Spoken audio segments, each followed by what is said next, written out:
السلام علیکم ورحمۃ اللہ وبرکاتہ۔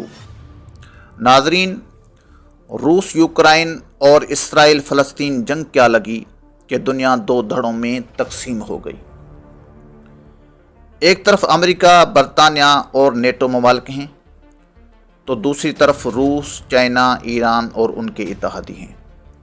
اگر تیسری عالمی جنگ لگتی ہے تو کون سا ملک کس ملک سے لڑے گا اور کون سا ملک کس ملک کا ساتھ دے گا؟ یہ تو طے ہے کہ اگر تیسری جنگ عظیم لگی تو یہ ایٹمی جنگ ہوگی۔ امریکہ، چائنا اور رشیا ایسے ممالک ہیں جن کے پاس بین البراعظم سپر سونک میزائل ہیں۔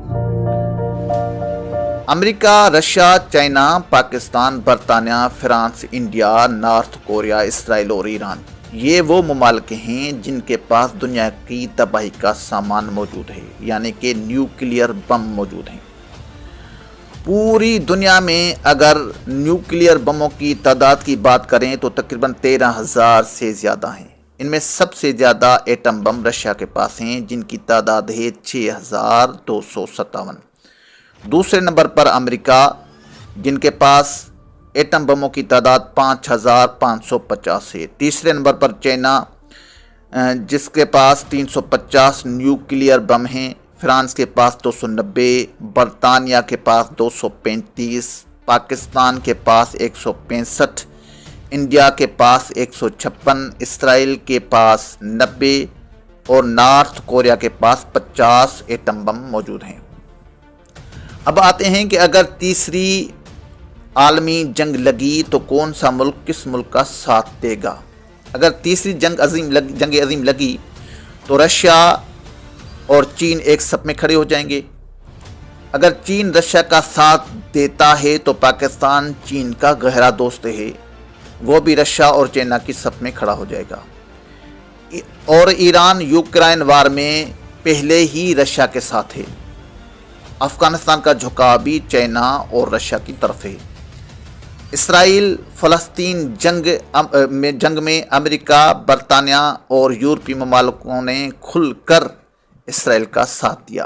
اس وجہ سے مسلم امہ امریکہ اور یورپی ممالک سے پہلے ہی کافی ناراض ہے۔ تو اس کا مطلب بھی صاف ہے کہ مسلم دنیا بھی اسرائیل اور چائنا کے صف میں کھڑی ہو جائے گی۔ افریقی ممالک میں بھی پیوٹن کی گرفت کافی مضبوط ہے۔ اگر بات کریں ہم ترکی کی تو وہ نیٹو والا ہے، لیکن پھر بھی اردوغان اور امریکہ میں کافی عرصہ سے تناؤ پایا جاتا ہے۔ ترکی ابھی تک تذبذب کا شکار ہے کہ وہ کس خیمے کا چناؤ کرے۔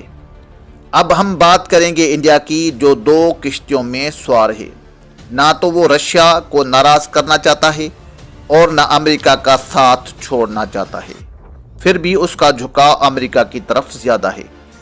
لیکن چائنا نے انڈیا کو چاروں طرف سے گھیر رکھا ہے۔ اگر انڈیا نے امریکہ کا ساتھ دیا بھی تو پھر بھی وہ کھل کر نہیں کھیل سکے گا، کیونکہ پاکستان اور انڈیا دونوں ایک دوسرے کو صفحہ ہستی سے مٹانے کے لیے ہر وقت تیار ہیں۔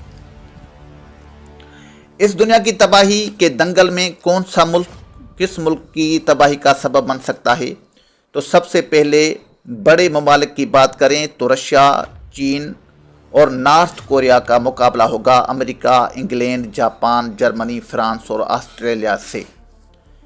نیٹو ممالک اور اسرائیل کے نشانے پر عرب ممالک اور ایران ہوں گے۔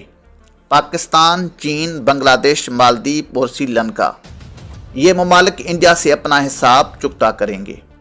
ایران، افغانستان، عراق، یمن، سعودی عربیہ، مصر اور ترکی کا مقابلہ ہوگا اسرائیل اور نیٹو سے۔ اگر تیسری عالمی جنگ ہوتی ہے تو ہر طرف میزائلوں اور نیوکلیئر بموں کی گھن گرج ہوگی، اور کچھ مہینوں میں یہ حسین و جمیل دنیا کے دلکش نظارے کھنڈرات میں تبدیل ہو جائیں گے۔ ہر طرف تباہی ہی تباہی ہوگی۔ کروڑوں نہیں بلکہ اربوں انسان موت کے گھاٹ اتر جائیں گے، اور دنیا کا یہ گولہ انسانوں اور جانوروں کے رہنے کے قابل نہیں ہوگا۔ اگر تیسری عالمی جنگ ہوئی اور نیوکلیئر بموں کا استعمال ہوا تو کتنا نقصان ہوگا، اور اس کے بعد دنیا کا نقشہ کیسا ہوگا؟ جیسے ہی نیوکلیئر بم بلاسٹ ہوں گے تو لاکھوں میگا ٹن بلیک کاربن فضا میں شامل ہو جائے گی، بلیک کاربن سورج سے آنے والی کرنوں کو جذب کر لے گی اور سورج کی حرارت زمین تک پہنچ ہی نہیں سکے گی، اور ایک ہفتے کے بعد زمین اندھیرے میں ڈوب جائے گی۔ دوسرے مہینے تک زمین کا ٹیمپریچر بھی گر جائے گا اور زمین کا ٹیمپریچر -25 ہو جائے گا اور زمین کی پیداوار بھی ختم ہو جائے گی۔ اور دوسری بات یہ ہے کہ نیوکلیئر بلاسٹ ہونے کے بعد بڑے مقدار میں ریڈیشن نکلتا ہے اور آس پاس کے انسان، جانور، چرند پرند، حتیٰ کہ کھیت، سبزیاں، مطلب ہر چیز کو ختم کر دیتا ہے۔ اگر نیوکلیئر بلاسٹ ہوا تو آدھے لوگ ریڈیشن سے مر جائیں گے، آدھے لوگ تو باف ہو جائیں گے، اور جو بچ جائیں گے ان کی زندگی عذاب ہو جائے گی، ان میں اکثریت بھوک و پیاس سے مر جائے گی۔